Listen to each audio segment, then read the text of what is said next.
This is the video review for Transformers Classics Voyager class Jetfire Skyfire. However he was packaged. I think it was Jetfire. I don't have his jetpack anymore that went right here. I actually used that in a custom gun that I tried to make that didn't end up working very well. But I never liked that anyway. It made the jet mode look too crowded and made him very back heavy in robot mode. I like this guy's alt mode. I think it looks pretty nice. Very well proportioned. Especially under this way, not very much undercarriage. Although you can see the arms under there. One thing I like about this is that the wings are variable.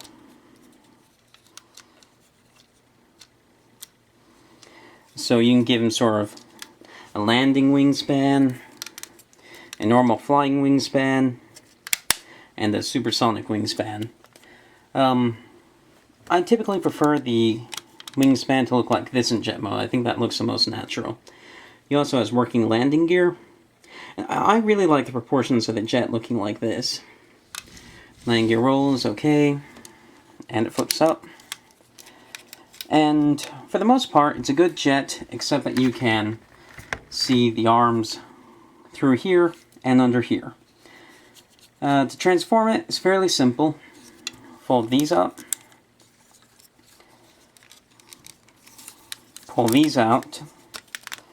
Rotate them up. They're on sort of a double hinge. And rotate these around while you do it. These are his guns, his lasers, and these can actually pop off, and they're supposed to.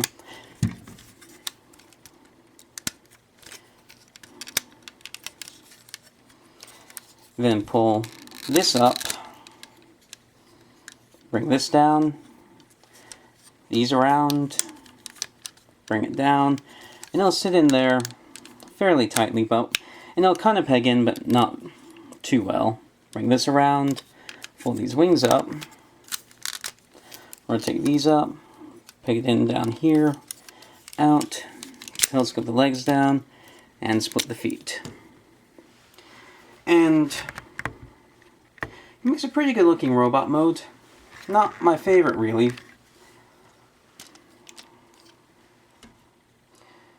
But not bad either. One thing I do like is how much he changes, yet how simple the transformation was.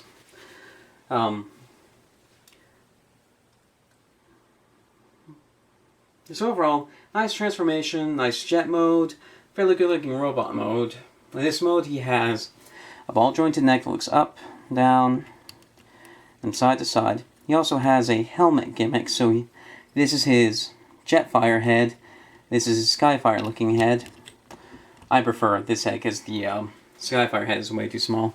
His arms go forward, back, bend here, and his wrists and forearm rotate.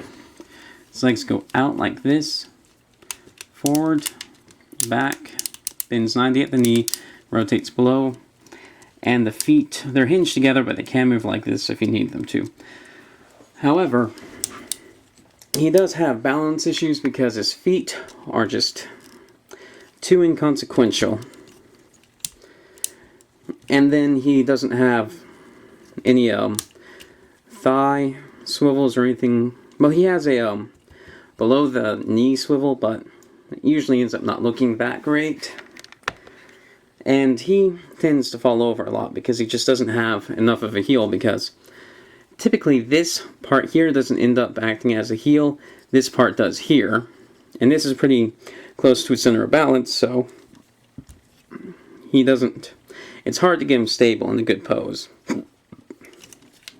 His arms also don't have quite enough posability either, so fairly nice looking, but his lack of posability sort of gets to me. And also, since mine's old and in not great condition, and it wasn't in great condition out of the box either, because the in jet mode the nose is a little bit crooked because the nose was pegged in at a slight angle, so this has never been one of my favorite toys. And actually, my figure actually smells like barf but I don't know why, because I don't remember ever barfing on it, or anyone else ever barfing on it, or cleaning it, but... And I haven't played with him or messed with him in a long time, so you'd think, if nothing else, that if anything did barf around him, the smell would waft away after a while, but... Now, this is certainly a biased review, because there are some things wrong with mine, but I never really enjoyed this figure that much. So I think, do I recommend him?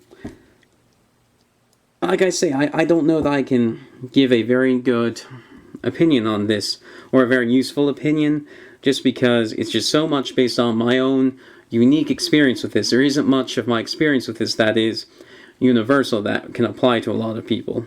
Now, the posability isn't as great as it should be, and based on the posability, no, but on charm, I imagine he has quite a bit of charm. I know for me, he did have quite a bit of charm at some point, but not much for me now. I don't typically play with him, so I'm rambling here. Do I recommend him? It's really up to you, but he's going to be kind of expensive. There is a repaint of him named Treadbolt, but that's probably expensive now too, and then there is a BotCon remold of this guy. That's Dreadwing, or one of those two jets that combine together into a super jet. And then there's a black version. That's a special thing. A black version that's not. And then there's a Henkei version. So if you look around, if you really want this guy, you can probably find a version of his mold. And those are my thoughts. Thank you for watching.